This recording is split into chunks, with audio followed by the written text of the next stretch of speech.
स्वागत है आपका न्यूज 11 भारत में। आपके साथ मैं हूं शारिफ इब्राहिम। आप देख रहे हैं 11 स्पेशल। तो आइए शुरू करते हैं 11 स्पेशल में खबरों का सफर। सबसे पहले बात करेंगे खतियान की। 11 नवंबर 2022 झारखंड के लिए दिन ऐतिहासिक है। 1932 के खतियान के आधार पर स्थानीय नीति और ओबीसी को 27% आरक्षण के विधेयक को सदन ने पारित कर दिया है, लेकिन इस दौरान सीएम ने बीजेपी पर जमकर निशाना साधा। हेमंत सोरेन ने जहां पीएम पर धमकी देने का आरोप लगाया, इतना ही नहीं, उन्होंने कहा कि केंद्रीय जांच एजेंसियों से हम नहीं डरने वाले हैं, जेल में भी रहकर बीजेपी का सूपड़ा साफ कर देंगे। व्यक्तियों की परिभाषा और परिणामी सामाजिक, सांस्कृतिक और अन्य लाभ को ऐसे स्थानीय व्यक्तियों तक विस्तारित करने के लिए विधेयक 2022 स्वीकृत हो। जो इसके पक्ष में है वो हाँ कहे, जो इसके विपक्ष में है वो ना कहे। मैं समझता हूं कि पक्ष में बहुमत है, प्रस्ताव स्वीकृत हुआ। 1932 के खतियान पर आधारित स्थानीय नीति पारित, ओबीसी को 27% आरक्षण का बिल भी पास। माननीय सदस्यगण, आज का दिन अत्यंत ही ऐतिहासिक रहा। आज सभा गहन विचार विमर्श के उपरांत 2 ऐसे विधेयकों को पारित किया है जो राज्य को नई दिशा प्रदान करेगी। इसके लिए माननीय मुख्यमंत्री सहित सभी सम्मानित सदस्यगण धन्यवाद के पात्र हैं। विधानसभा के विशेष सत्र में 1932 के खतियान पर आधारित स्थानीय नीति को पारित कर दिया गया।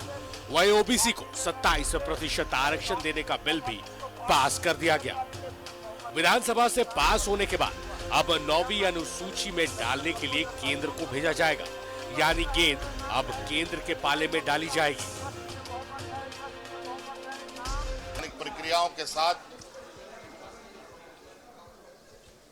इन कानूनों को सुरक्षा कवच देने का हम लोगों ने मार्ग प्रशस्त किया है।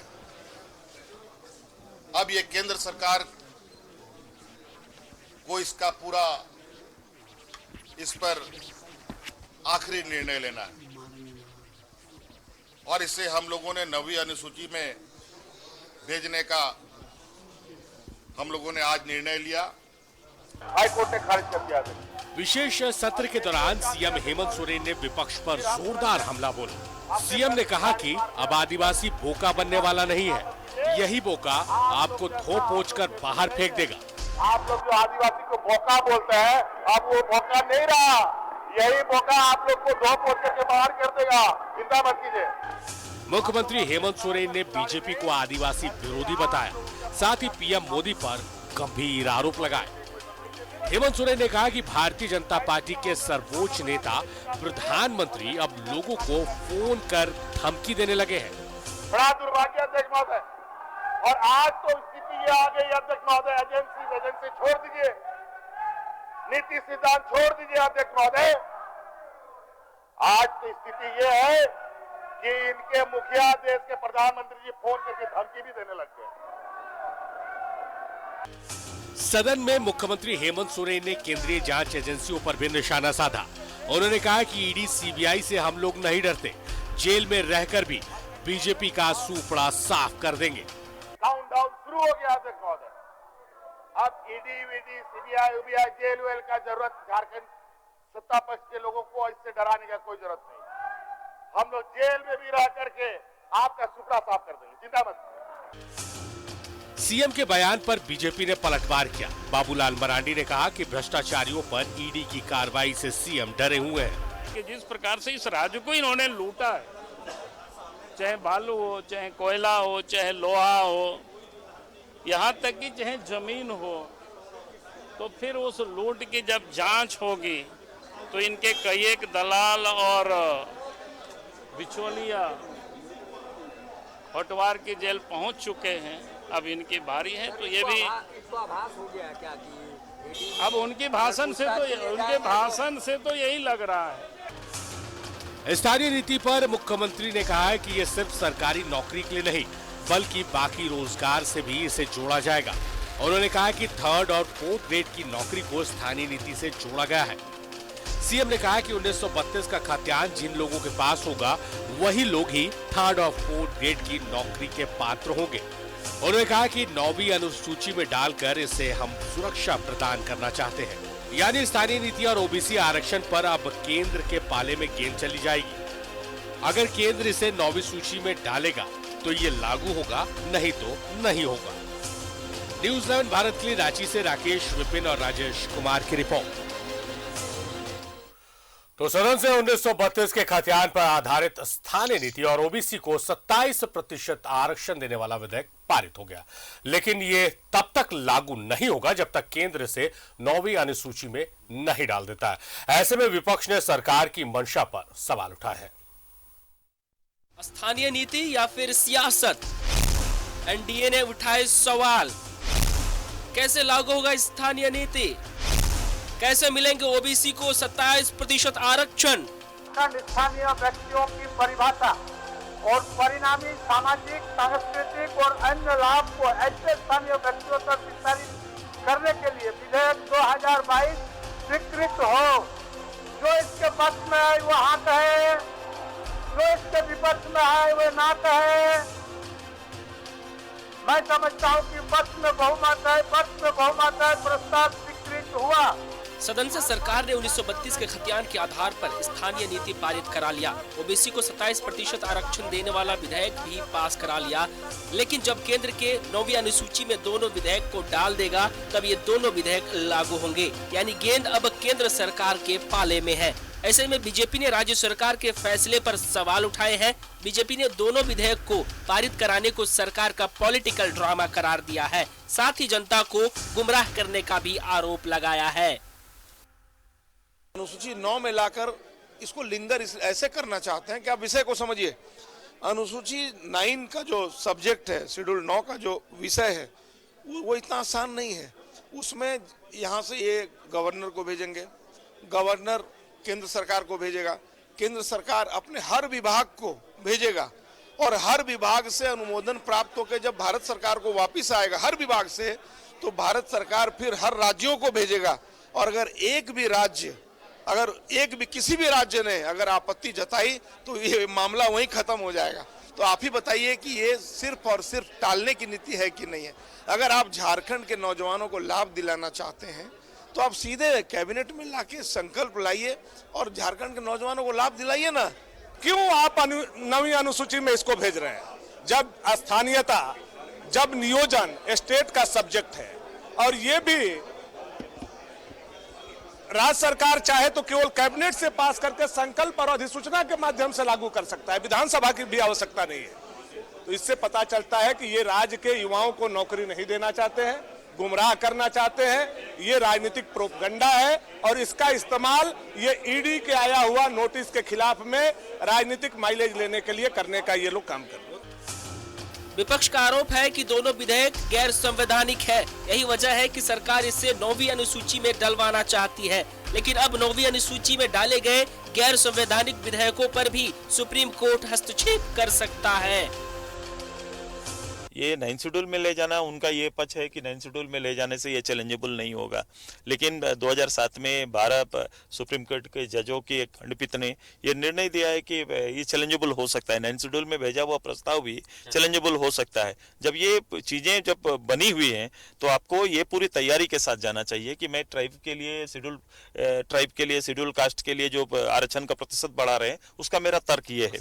9वीं अनुसूची का जहाँ तक सवाल है तो 2007 में और उससे पहले भी दिए गए न्याय निर्णयों के अनुसार जो सर्वोच्च न्यायालय ने दिए हैं उस मुताबिक 9वीं अनुसूची में भी जो कानून शामिल होते हैं उसकी समीक्षा की जा सकती है। न्यायालय उसके बारे में समीक्षा कर सकता है।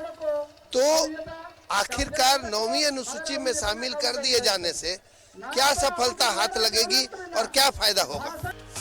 न सिर्फ एनडीए बल्कि माले को भी दोनों विधेयकों के लागू होने पर संशय है। वहीं रघुवर दास ने कहा कि दोनों विधेयक गैर कानूनी है। ऐसे में संविधान की रक्षा करने वाले राज्यपाल ही से लौटा सकते हैं। सबसे पहली नजरिया तो यही है, विधानसभा से पारित होना आमतौर पर राज्य के संघ में विधानसभा से पारित होने का मतलब कानून मान लिया जाता है। लेकिन ये दोनों विधेयकों के साथ लगा हुआ है कि केंद्र सरकार अपनी सूची में ये शामिल करेगी, उसके बाद ही ये विधेयक लागू होंगे। तो अभी भी विधानसभा से पारित होने के बावजूद ये विधेयक अधूरे हैं। विधानसभा से कोई भी कानून, कोई भी विधेयक पास होता तो विधि सम्मत है कि नहीं, संविधान सम्मत है कि नहीं, ये इसका निगरानी का काम राज्यपाल कर रहा है। ये तो राज्यपाल महोदय के ऐसे टर्न डाउन हो जाए, क्योंकि बिना तैयारी का और न संविधान सम्मत है न विधि सम्मत है जो आज विधानसभा से पास हुआ। विपक्ष के आरोप पर सरकार ने पलटवार किया है। मंत्री मिथिलेश ठाकुर ने कहा कि विपक्ष स्थानीय नीति और ओबीसी आरक्षण को कोर्ट कचहरी के चक्कर में उलझाना चाहता है। साजिश है ये वही चाहते हैं कि यहाँ हित से लागू करके और फिर ये अपने जो इनके एजेंट घूमते हैं उनके माध्यम से फिर से एक याचिका दायर करा दें और मामले को ठंडे बस्ते में डलवा दें और फिर इसे खारिज करवा दें। कैबिनेट में लाए, विधानसभा में लाए, महामहिम के भेजेंगे, शेड्यूल 9 में भेजेंगे, मजबूती के साथ। लेकिन एक और बात है, कोल्हान जो है, कोल्हान को लेकर के कैसे होगा? सब हो गया है, सब फटाफट से सब कमेटी बन गई। स्थानीयता के बहाने जेएमएम नेता सुप्रिय भट्टाचार्य ने कहा कि बीजेपी और आजसू के नेता और विधायकों को अब अपनी पार्टी को छोड़कर जेएमएम, कांग्रेस और आरजेडी के साथ लामबंद होना चाहिए। भारतीय जनता पार्टी और आजसू के जो भी नेता, कार्यकर्ता, विधायक, सांसद यदि इस मिट्टी से प्यार करता है, यदि यहां के हवाओं का से सांस लेता है, आज का वक्त है कि उनको भाजपा को त्याग कर इस महान उद्देश्य के जो पूर्ति में लगे झारखंड मुक्ति मोर्चा और उसके सहयोगी कांग्रेस राजद, उनके पीछे लामबंद हो जाना चाहिए। लेकिन भारतीय जनता पार्टी के जो हमारे विधायक हैं, सांसद हैं, जो नेता हैं, उनसे भी मैं अपील करना चाहेंगे कि वो भी थोड़ा इसमें थोड़ा शक्ति लगाए और हम लोग सब कोई एक ही प्लेटफॉर्म में आकर भेदभाव भूलकर इस बिल को केंद्र से हम लोग पारित करा लें ताकि सभी जनमानस का अच्छा भलाई हो। यानी स्थानीयता और ओबीसी आरक्षण पर सियासत जारी है, आरोप प्रत्यारोप, नफा नुकसान पर बहस जारी है। दूसरी ओर सदन से दोनों विधेयकों को पास कराने के बाद सीएम हेमंत सोरेन ने दिशोम गुरु शिबू सोरेन से मुलाकात की और उनका आशीर्वाद लिया। सीएम ने शिबू सोरेन समेत हजारों लाखों आंदोलनकारियों को नमन करते हुए कहा कि आपसे मिलती है शक्ति, साहस और प्रेरणा। 1932 को लेकर आपने जो सपना देखा था वह आज हुआ साकार। न्यूज 11 भारत के लिए खूंटी से आयुष के साथ रांची से राकेश, विपिन, शाहनवाज और राजेश कुमार की रिपोर्ट। तो 27% आरक्षण और स्थानीय नीति एक बड़ा टॉपिक है, एक वाइड रेंज है और इसमें जो सरकार के इरादे हैं उस पर कहीं ना कहीं बीजेपी हमलावर है, बीजेपी सवाल उठा रही है और उन तमाम सवालों के जवाब आज हम कोशिश करेंगे कि सरल शब्दों में हम अपने दर्शकों को समझा दें। इसलिए आज मैं एंकर की भूमिका में कम और टॉस करने की भूमिका में ज्यादा रहूंगा, क्योंकि हमारे साथ दो बहुत काबिल वक्ता हमारे साथ जुड़ रहे हैं जो इस बात को समझाएंगे कि कहां पेच है और कहां पेच नहीं है, उसको किस तरह से सरकार ने तमाम चीजों को ध्यान में रखा। ये चीजें समझाने के लिए हमारे साथ दो वक्ता हैं। हमारे साथ स्टूडियो से मौजूद है प्रतुल सहदेव जी जो बीजेपी को रिप्रेजेंट कर रहे हैं। प्रतुल जी, बहुत स्वागत है आपका। और हमारे साथ राजीव रंजन जी भी है जो कांग्रेस को रिप्रेजेंट कर रहे हैं, सरकार को रिप्रेजेंट कर रहे हैं। बहुत स्वागत है राजीव जी आपका भी।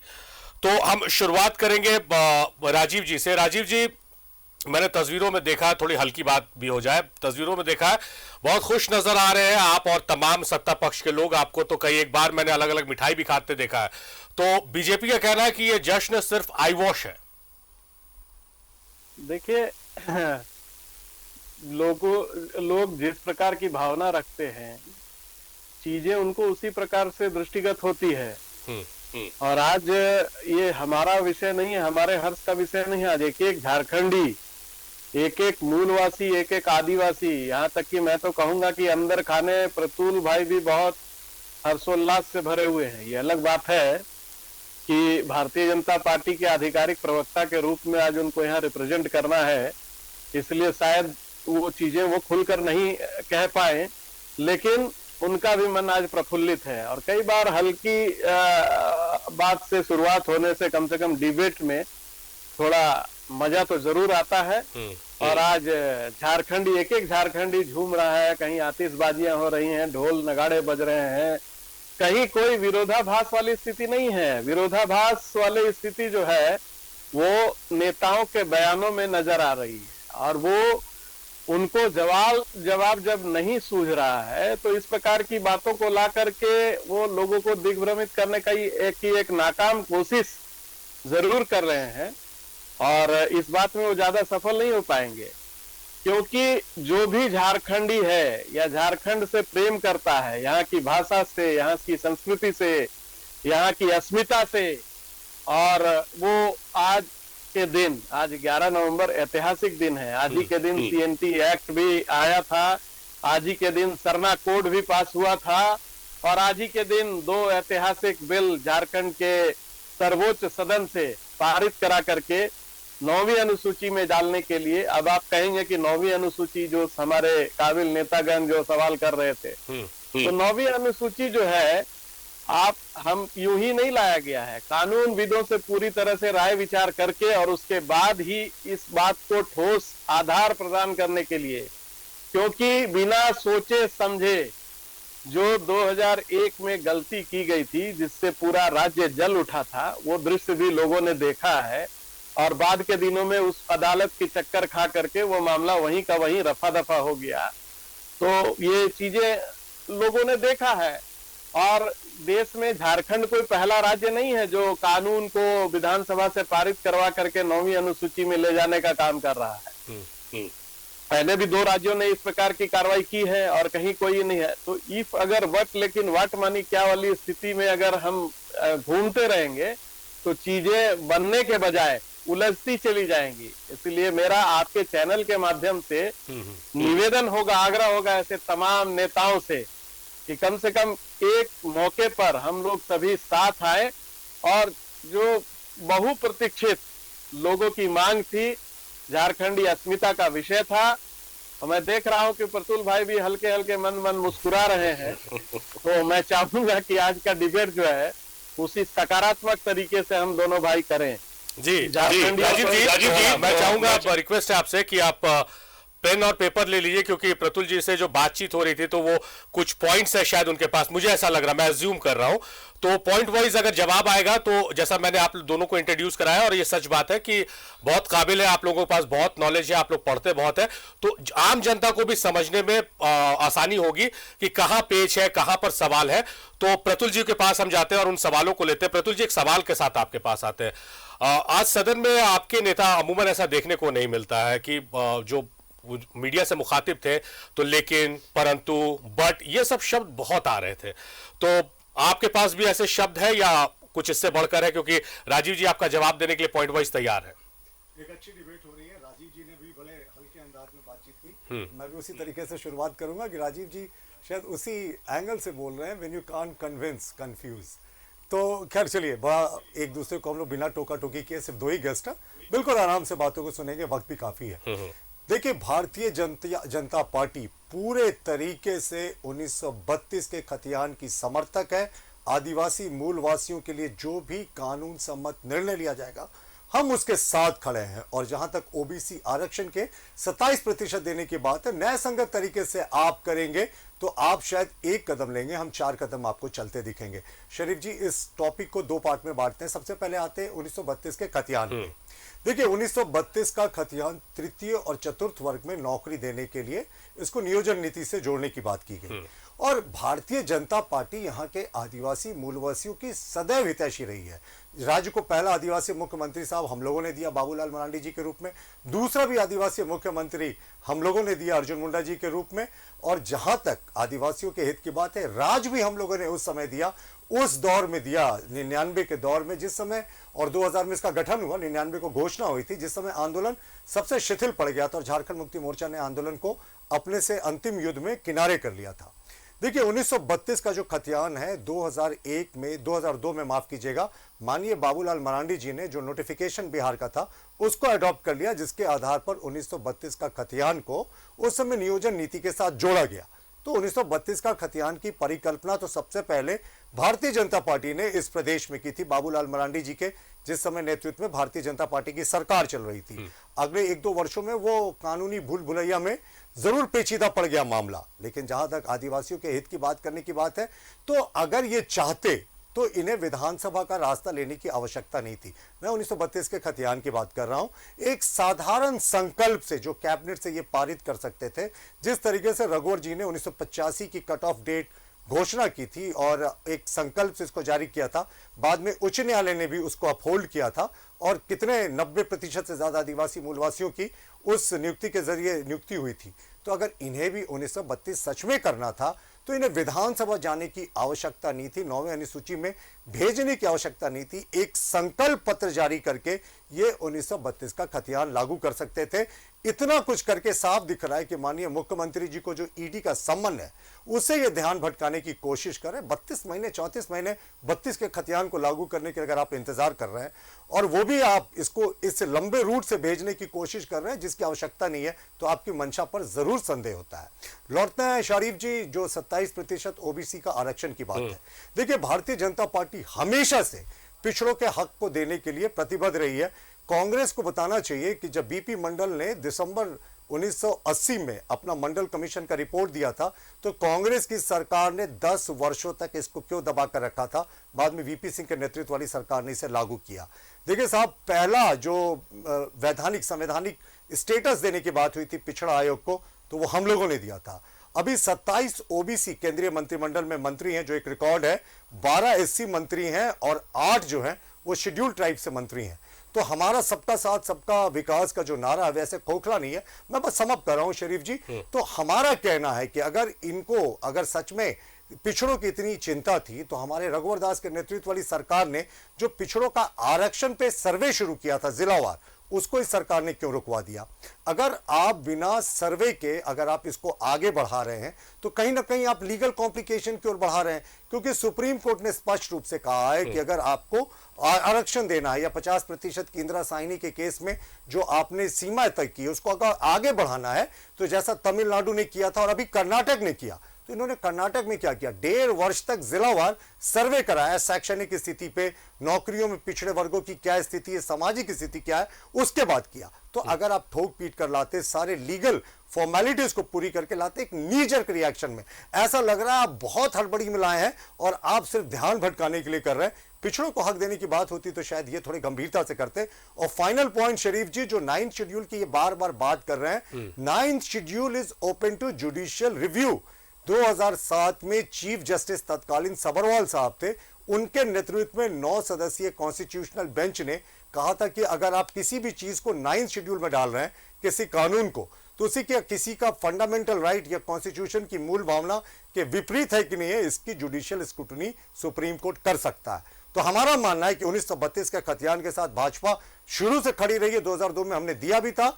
पिछड़ों के आरक्षण के लिए बताने की आवश्यकता नहीं है। नरेंद्र मोदी के नेतृत्व में हमारी सरकार ने पहली बार मेडिकल कॉलेजेस की सीटों में भी 27% आरक्षण दिया था, जो यूपीए के 10 वर्ष के शासनकाल में नहीं हुआ था। तो हमारा मानना है कि हम पिछड़ों के आरक्षण में भी 27% देने के सहमत है और जो 1932 की खतियान का कट ऑफ डेट है नौकरियों के लिए, उसके भी पक्ष में। लेकिन मुख्यमंत्री जी को एक्सप्लेन करना चाहिए कि उन्होंने ऐसा सदन में क्यों कहा था कि 1932 को अगर हम नियोजन से जोड़ेंगे तो ये टिकने वाला नहीं कानूनी रूप से। ये विधानसभा में उनका दिया वक्तव्य था। चलिए राजीव जी, तमाम सवाल पहुंच चुके हैं।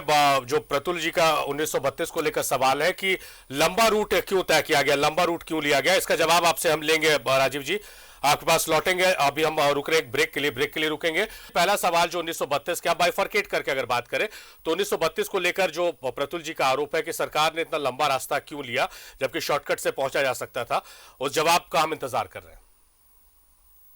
देखिए, शॉर्टकट के रास्ते जो हैं वो कहीं ना कहीं बिखर जाते हैं, और शॉर्टकट किसने लिया था ये झारखंड की जनता बखूबी जानती है। और हड़बड़ी में कौन था, वो तो प्रतुल जी और उनकी पार्टी के नेता स्वयं बयान दे के कह रहे हैं कि हम लोगों ने किया था। अगर आप इतने ही बड़े पक्षधर थे तो आपको जब मौका मिला, जिस सरकार की आप बात कर रहे हैं, तो 1932 के जगह पर 1985 का कट ऑफ डेट लेकर के कौन आया?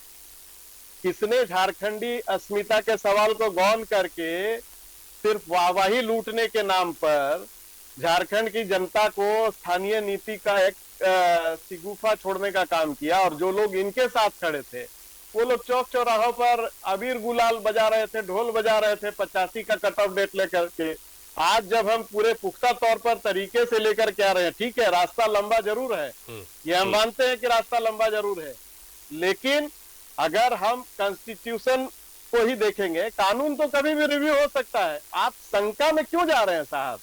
आपकी मंशा अगर सही है तो शंका को दरकिनार करके आप सरकार ने जो बेहतर निर्णय लिया है उस पर आप साथ आइए ना। आपको अगर वास्तव में झारखंडी मूलवासी, आदिवासी और झारखंडियों से प्रेम है तो ठीक है, आप केंद्र सरकार को आप भी हमारे तरह आग्रह कीजिए कि भाई इस चीज को जल्दी कीजिए। सरना कोड को जिस प्रकार से आपने लटका करके रखा हुआ है, आदिवासियों से 1932 के खतियान से आपको प्रेम है, लेकिन जब मौका मिलता है तो आप 1985 का कट ऑफ डेट लेकर के आते हैं। 1 वर्ष हो गए सरना कोड को आपने यूं ही लटका के रखा है।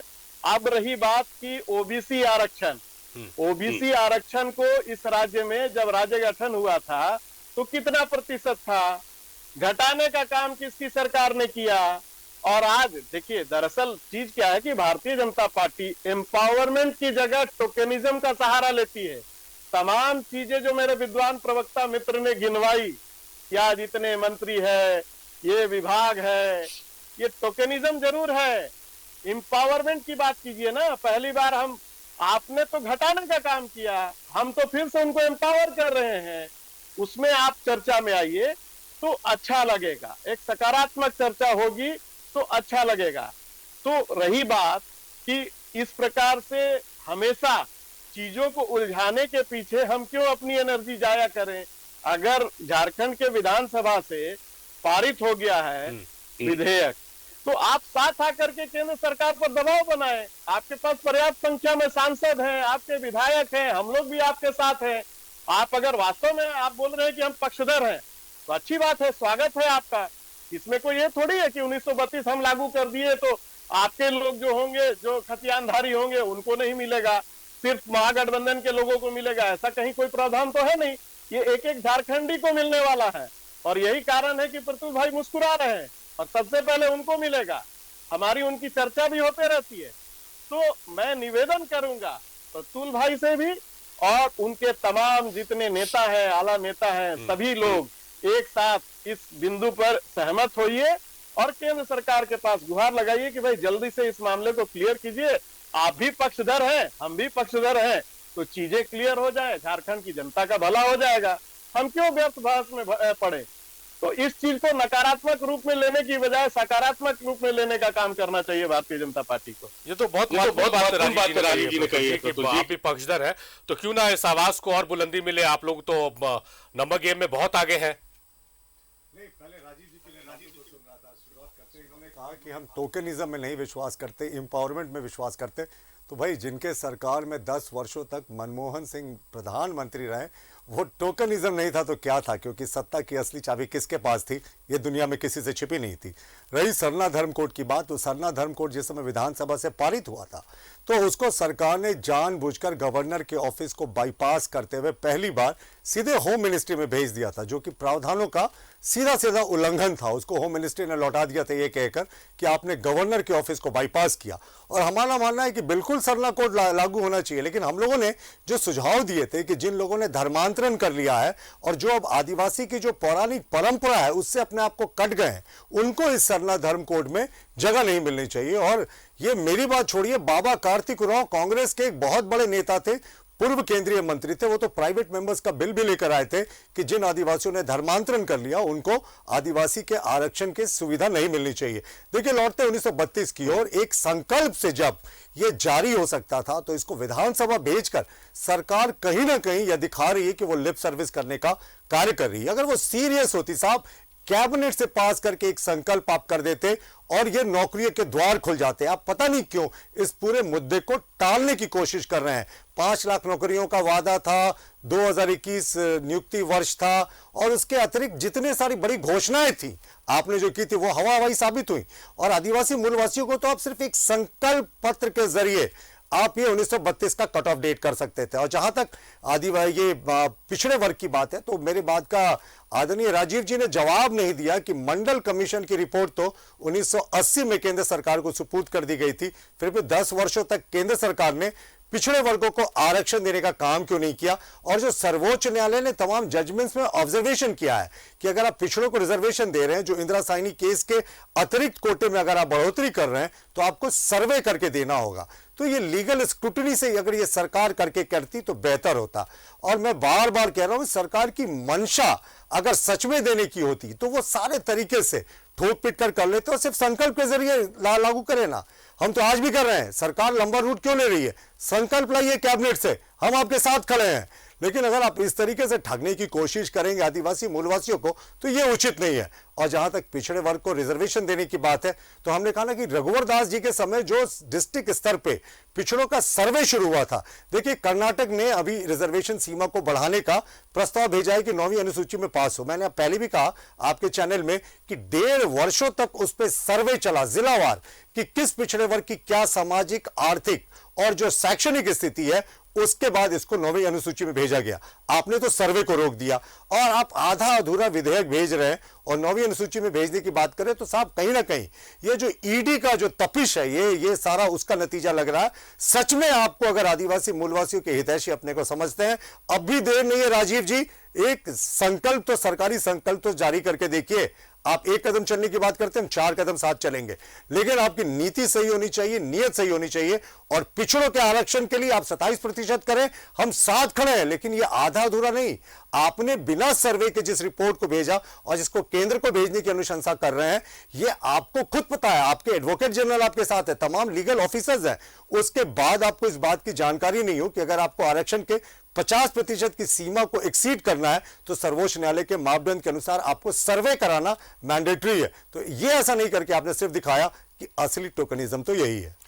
प्रतुल जी, आपने सारी बात कही, पर मतलब जो सवाल था उसका जवाब नहीं मिला। जो राजीव जी कह रहे हैं, जो आलमगीर आलम साहब ने आपने बाइट में सुना कि आप क्या इनकी आवाज को मजबूती देंगे, आपके विधायक सांसद इस बात को आगे बढ़ाएंगे?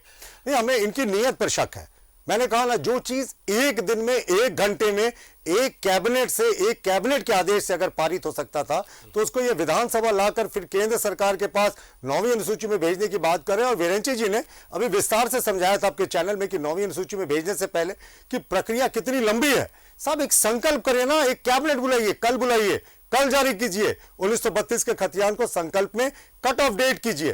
तो अगर उसके साथ अगर आप ऐसा करेंगे तो हमें और मानेंगे कि आप आदिवासी मूलवासियों के हितैषी हैं। साहब ये कहीं ना कहीं जो 17 तारीख का सम्मन है, ये इन पर भारी पड़ता दिख रहा है। और शायद इसी से ये ध्यान भटकाने के लिए इनको अचानक पिछड़े याद आ गए, आदिवासी मूलवासी याद आ गए। साहब हम तो कहते हैं कि आदिवासी मूलवासियों के लिए कोई भी अगर कानून सम्मत निर्णय ये सरकार लेगी, वो 1932 की बात हो या कोई भी, हम साथ खड़े हैं। लेकिन इस तरीके से आप आंखों में धूल झोंकने की कोशिश करेंगे तो आपके मंसूबे सही नहीं है, आपकी नीयत सही नहीं है। और पिछड़ों के आरक्षण के लिए मैं चौथी बार आपके चैनल में कह रहा हूं कि आपको आर्थिक, सामाजिक, शैक्षणिक सर्वे कराए बिना, आपको पता है इसे आप नहीं भेज सकते हैं, लेकिन फिर भी आपने भेजा, तो आप जाहिर तौर पर सारी चीजों को ठंडे बस्ते में डलवाना चाहते हैं। जी राजीव जी, जिस तरह से सरकार ने जो फैसला लिया है और बीजेपी के नेता सदन में, चाहे अभी प्रतुल जी सामने मेरे बैठे हुए हैं, जो बातें आ रही है, मुझे वही कहावत याद आ रही है कि पंचायत की सब बात मानेंगे पर खूंटा वहीं रहेगा।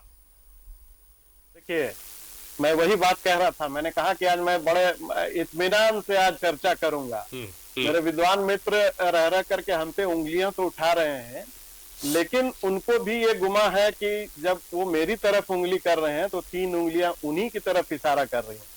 1980 और मंडल कमीशन की चर्चा वो करते हैं, लेकिन क्या उसके बाद अटल बिहारी वाजपेयी जी के सरकार के दौरान भारतीय जनता पार्टी सो गई थी क्या? क्या उस समय इनको ध्यान नहीं आया था कि मंडल कमीशन का जो रिकमेंडेशन था उस पर कोई निर्णय लें? उससे पहले लागू हो गया था। तो वीपी सिंह के समय में 89 क्या बात कर रहे हैं? देखिए, आप बोल रहे थे। नहीं राजीव जी, मैं खाली करेक्ट कर रहा हूँ। राजीव जी, मैं भी नहीं टोक रहा, मैं खाली कह रहा कि अटल बिहारी वाजपेयी के बहुत पहले लागू हो गया था। ये तो वीपी सिंह की सरकार ने 89 में लागू कर दिया था, 90 में मंडल कमीशन। वही तो मैं कह रहा हूँ, आप स्लिप कर गए, इसीलिए मैं करेक्ट कर रहा हूँ। किसने किया?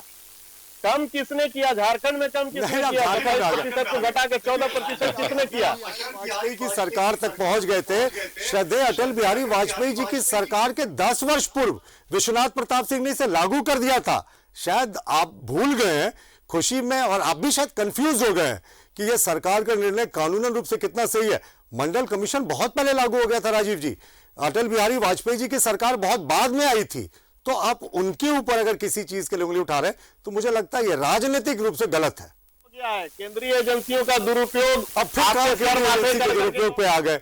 पहले देखिए फैक्चुअली अपनी चीजों को ठीक कर ले। 10 साल तक कांग्रेस ने मंडल कमीशन के रिपोर्ट को क्यों दबा कर रखा? एक सवाल तो बनता है साहब, क्यों आपने दबा कर रखा? अच्छा, आपके मंत्री माननीय बन्ना गुप्ता जी, पूर्णिमा नीरज सिंह जी और दीपिका पांडे जी ने तो कड़ा विरोध किया था 1932 के खतियान का। हमारे किसी विधायक का आप नाम बता दें जिसने इसका विरोध किया हो? तो आपके पार्टी में तो खुद विरोध था। बन्ना गुप्ता कैसी भाषा बोलते थे, पूर्णिमा नीरज सिंह कैसी भाषा बोलती थी, दीपिका पांडे जी क्या कहती थी, लेकिन भाजपा के एक विधायक का नाम देखिए 1932 के हम शुरू से पक्षधर भी रहे और हमने लाया भी। जी पक्षधर थे तो आपको लाना चाहिए था ना। हम तो लाए थे 2002 में, आप कैसे भूल गए? उसके बाद अदालत ने उस पर रोक लगा दी, कुछ शर्तें रखी और उसके बाद वो मामला डेविएट कर गया। आप अगर कह रहे हैं कि 1985 में भी जब एक संकल्प के जरिए इस पूरे आरक्षण को या पूरे नियोजन नीति के लिए कट ऑफ डेट को लागू किया जा सकता था। जी यानी इस बात की गवाही दे रहा है कि तीर निशाने पर लगा है और ये निरुत्तर हो गए हैं लोग। 10 वर्ष तक कांग्रेस ने मंडल कमीशन नहीं लागू किया। कहा जा सकता है लोगों को गुमराह करने के लिए 2002 में बातें लेकर के आ रहे हैं। प्रश्न करेंगे इनके पास जब पहली बार पिछड़ा वर्ग आयोग को संवैधानिक दर्जा हमने दिया, आप हमसे प्रश्न करेंगे। 27 केंद्रीय मंत्री मंत्री है और आज आप हमसे प्रश्न करेंगे। बात कर रहे हैं तो ये नहीं चलने वाला है। चित भी मेरा, पट भी मेरा, सिक्का मेरे बाप का। वो आप कुछ भी कहावत कर लें, लेकिन जनता जानना चाहती है कि 10 वर्षों तक ओबीसी आरक्षण को आपने क्यों दबा कर रखा था? गिरने के बाद पूरे झारखंड में आग लग गई थी, झारखंड जल उठा था। आज देखिए चहु और अबीर गुलाल उड़ रहे हैं। और आज भी यहाँ के आदिवासी मूलवासियों को क्यों ठग रहे हैं? हम 1932 के खतियान के पक्षधर है साहब, हमने लागू भी किया था इसे। एम्पावरमेंट की बात करते हैं, मूलवासियों के एम्पावरमेंट की बात करते हैं, तो आइए हमारे साथ सूची में भेजना चाहे कि ये आपके कहियों के मामला सुलझे ही नहीं और आप फिर कह सकेंगे ऐसा नहीं होता। अगर आप सच में लोगों को और उनके हित की बात करते हैं तो एक संकल्प, एक से एक और ये 1932 लागू हो जाता और केंद्र राज्य सरकार से संकल्प ले तो पूरे झारखंड में आग लगा देती है। एडिशनल एडवोकेट जनरल तमाम अधिवक्ताओं की फौज है। आपको पता है राजीव जी आदरणीय कि ये संकल्प के जरिए लागू हो सकता था, लेकिन नहीं, आप इसको एक लंबा रास्ता करके फिर से जनता की आंखों में धूल झोंकने की कोशिश कर रहे हैं। और तो देखिए कुछ तकनीकी खामियों की वजह से राजीव जी से संपर्क टूट गया, हम फिर से संपर्क साधने की कोशिश करेंगे उनसे।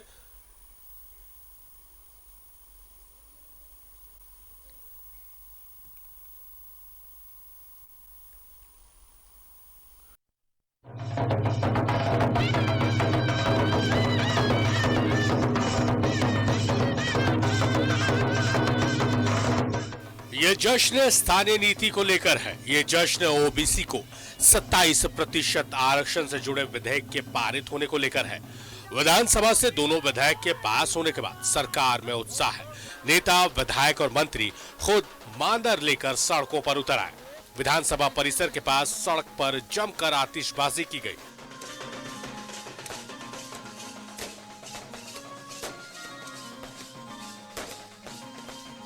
मंत्री जगन्नाथ महतो खुद मांदर पर थाप लगाते नजर आए।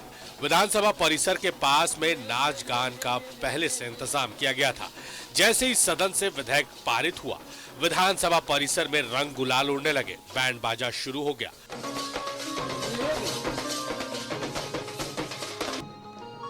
आतिशबाजी होने लगी, ढोल मांदर बजने लगे। 1932 के खतियान के आधार पर स्थानीय नीति का विधेयक पारित होने का जश्न मनाया जाने लगा। न सिर्फ विधानसभा परिसर बल्कि राज्य के बाकी इलाकों में भी जेएमएम कार्यकर्ताओं ने जश्न मनाया। रांची के अल्बर्टेका चौक के पास जेएमएम नेताओं ने एक दूसरे को मिठाइयां बांटी और जश्न मनाया। झारखंड के 3.5 करोड़ जनता की जो चिर परिचित मांग थी कि 32 का खतियान लागू किया जाए, स्थानीय नीति का ये किया जाए, ये मांग हमारी झारखंड अलग राज्य की लड़ाई से जारी था। क्या है झारखंडियों की पहचान, 32 का सर्वे खतियान, यही हम लोग नारा लगाते थे। और आज ऐतिहासिक दिन है कि माननीय हेमंत सोरेन की सरकार ने इसे पूरे 3.5 करोड़ जनता को आज तोहफे के रूप में पारित करके दिया है। हम लोग आज बहुत खुशी है, पूरे झारखंड खुशी है। जो चीज हम लोग का मांग था जो बरसों से, वो आज पूरा हो गया। 1932 का खतियान, झारखंडियों का क्या पहचान, 1932 का खतियान लागू हो गया। हम लोग पूरे खुशी हैं। स्थानीय नीति का सदन से पास होने से आदिवासी समाज उत्साहित है। सरना समिति के लोगों ने सीएम हेमंत सोरेन का अभिनंदन किया, उन्हें फूल मालाओं से लाद दिया, साथ ही जमकर आतिशबाजी की और जश्न मनाया। न्यूज़ 11 भारत के लिए रांची से राकेश, विपिन, शहनवाज और राजेश कुमार की रिपोर्ट। तो पूरे झारखंड में जश्न का माहौल है। जश्न की तस्वीरें आपको हम दिखा रहे हैं। हमारे साथ 2 खास मेहमान हैं। प्रतुल सहदेव जी हमारे साथ स्टूडियो से और हमारे साथ राजीव रंजन जी भी है। राजीव जी, जिस तरह से जो मैं समझ पा रहा हूं कि बीजेपी पहली बार विपक्ष के रूप में होते हुए भी पहली बार सरकार के डिसीजन के साथ खड़ी, लेकिन वो लंबा रास्ता वाला जो बार बार आ रहा है कि लंबा रास्ता क्यों लिया, लंबा रास्ता क्यों लिया, मैं चाहूंगा कि उस पर आप जरा क्लियर कर दे तो आम जनता को भी समझ में आ जाए और प्रतुल जी को जवाब भी मिल जाए। देखिए, प्रतुल जी को जवाब मैं दूंगा और मैं गुजारिश करूंगा कि प्रतुल भाई ने जो वादा किया था कि आज हम लोग सकारात्मक रूप से चर्चा करेंगे, तो कम से कम जब वो बोल रहे थे तो मैं बड़े धैर्य से उनकी तमाम बातों को, उनके सारे सवालों को नोट कर रहा था। लेकिन जैसे ही मैं बोलने के लिए तैयार होता हूं तो प्रतुल जी फिर से व्यग्र हो जाते हैं।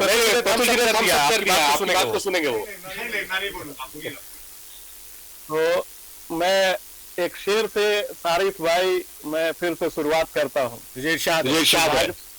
भाजपा के सियासतदानों का क्या कहना, सियासत की रवादारी तो खूब समझते हैं, तो रोजा रखते नहीं, अफ्तारी मगर खूब समझते हैं। और कहने पे आ जाए तो कुछ भी कह डाले, क्योंकि हाथ से जन्नत भी न गई और रिंद के रिंद रहे। तो इनके हालात वही है। मौका जब इनको कुछ दिखाने को कुछ। अब राजीव जी बोले, वो सिर्फ शेर का जवाब दे रहे थे भाई।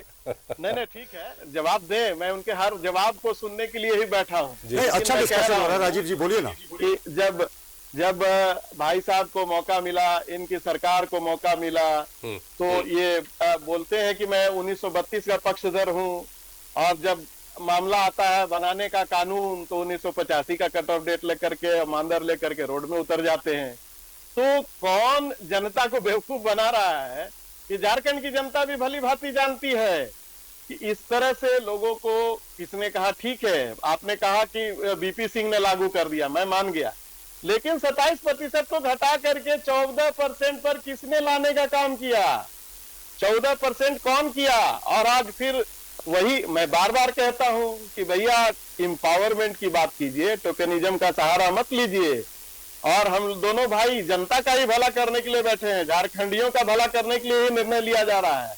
आप भी राजनीति में है, आप भी जनता की ही बात करते हैं, इसलिए हम फिर से आपसे विनम्र आग्रह करते हैं कि जो चैलेंज करने वाली बात होती है, कानूनी पेचीदगियों में जो बात उलझ के रह जाती है, उस बात को दूर करने के लिए या तो आप किनारा ले लेते हैं, 1985 पर आ जाते हैं।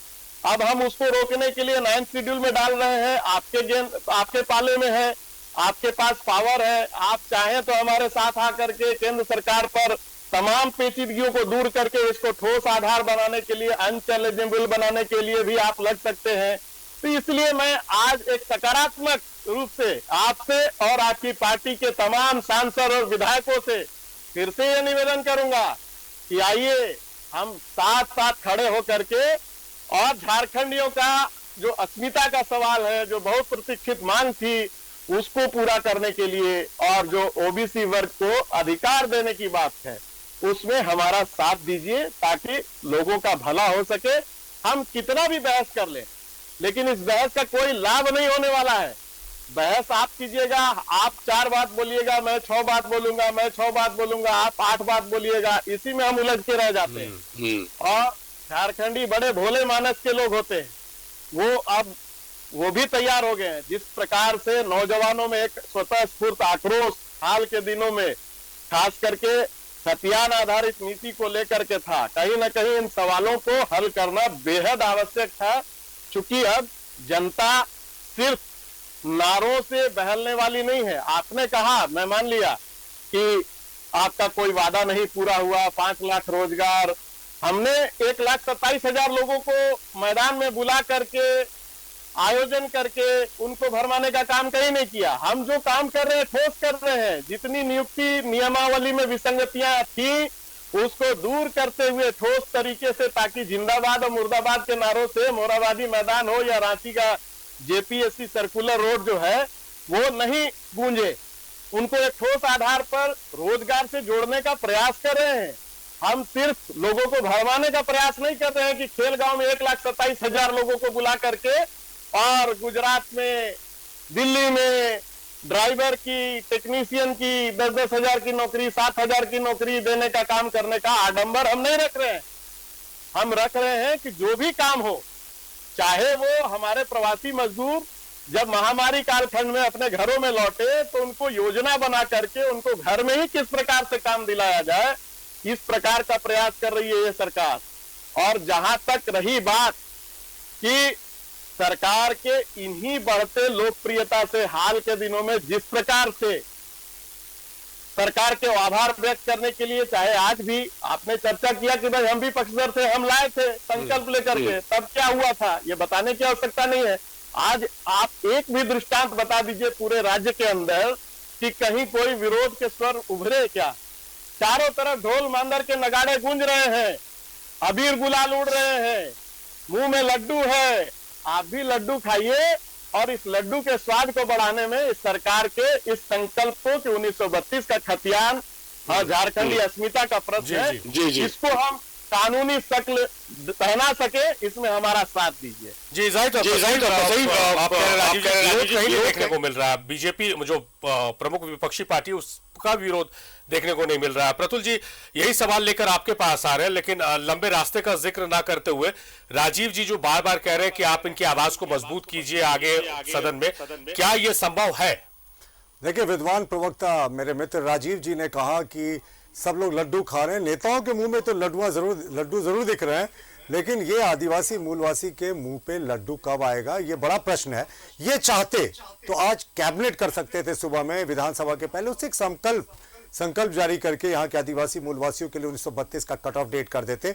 और ये जो बार बार कहते कि हमने 1985 का किया था, तो 1985 का जितनी नियुक्तियां हुई हैं 90% उसमें प्रतिशत आदिवासी मूलवासियों की हुई है। ये तो ओपन बुक इनकी सरकार है, ये जब चाहे मंगा के डेटा चेक कर सकते हैं। और 2002 में सबसे पहले 1932 के खतियान को 3rd और 4th ग्रेड की नौकरियों की बात करें शरीफ जी हम लोग, उसमें भी अगर आप यहाँ के आदिवासी मूलवासियों को हक नहीं देंगे तो कहां देंगे? क्या यहाँ के आदिवासी मूलवासी स्वीपर, चपरासी, क्लर्क की नौकरी करने लायक भी नहीं है? फिर आप जो लगातार नियुक्तियां लगा रहे हैं और इसको आपने लंबे रास्ते से भेज दिया, तो अभी जो नियुक्तियां होंगी उसमें आप आदिवासी मूलवासियों को क्यों बेदखल कर रहे हैं? हमारा कहना है कि जो चीजें एक साधारण संकल्प से जारी हो सकती थी, आप उसको क्यों विलंब कर रहे हैं? आपकी मंशा पर शक होता है। और मैं फिर से कह रहा हूं कि रिजर्वेशन के मुद्दे पे तो कांग्रेस पूरे तरीके से एक्सपोज रही है, क्योंकि 10 साल तक इन्होंने मंडल कमीशन के रिकमेंडेशन को दबा कर रखा था, न ही पिछड़ा आयोग को संवैधानिक दर्जा दिया था। और ये बिना सर्वे के जो ये 27% का आरक्षण का ये प्रस्ताव पारित कर विधानसभा से भेज रहे हैं, इनको भी पता है, इनके जितने तमाम लॉ ऑफिसर्स हैं, कि ये सुप्रीम कोर्ट के क्या क्या मापदंड है इस इशू में, जो मैं पहले भी चर्चा कर चुका हूं, इसे दोहराऊंगा नहीं, कि किस तरीके से क्या क्या चीजों की रिक्वायरमेंट है।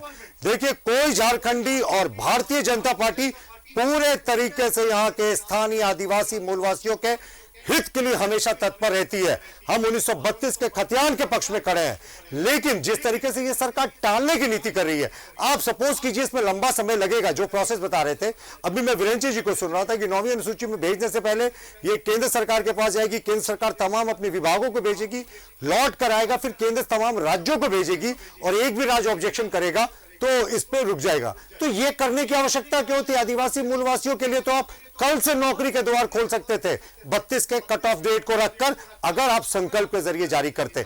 कहीं ना कहीं आपकी मंशा में खोट है, कहीं ना कहीं आपको 17 तारीख का ईडी का जो सम्मन है उसका डर सता रहा है। और पिछड़े वर्गों को अगर आप सही में आरक्षण देने के हितैषी होते तो 32-34 महीने का लंबा इंतजार नहीं कराते साहब। और 32-34 महीने में तो आप 2 बार इनका सर्वे करा सकते थे, आपने सर्वे ही नहीं कराया। समय की कमी हमारे पास। राजीव जी संक्षेप में अपनी बात रखें। देखिए 5 वर्षों तक इनका शासन रहा, ये सर्वे नहीं कराए इन्होंने। 10 साल तक मंडल कमीशन की रिपोर्ट को क्यों दबाया ये भी बता दें। पिछड़ा वर्ग को संवैधानिक दर्जा क्यों नहीं दिया ये भी बता दें। आप इस तरीके से, और आप जो टोकनिज्म की बात करते हैं तो आपके मल्लिकार्जुन खड़गे क्या सच में अध्यक्ष है या वो टोकन अध्यक्ष है? देखिए ये हमारी पार्टी और आपकी पार्टी के अंतर है। हमारे यहाँ सच में इंपावरमेंट होता है। हमारे यहाँ तो अब मंत्रियों की संख्या सीमित हो गई ना संविधान संशोधन के बाद, लेकिन किसी कैबिनेट को बता दें कि 27 पिछड़े वर्ग के मंत्री हो। एक कैबिनेट बता दीजिए कांग्रेस का जिसमें 12 शेड्यूल कास्ट का मंत्री हो। एक कैबिनेट बता दीजिए कांग्रेस के केंद्र सरकार का जिसमें 8 ट्राइबल मंत्री। ये चर्चा रही, लेकिन अंत में जो होता है इस तरह के राजनीतिक मुद्दों पर डिबेट करने वही हुआ कि शोर के समाप्त हो रहा है। लेकिन डिबेट का पूरे कार्यक्रम का लबोलुबाब ये है कि राज्य सरकार ने एक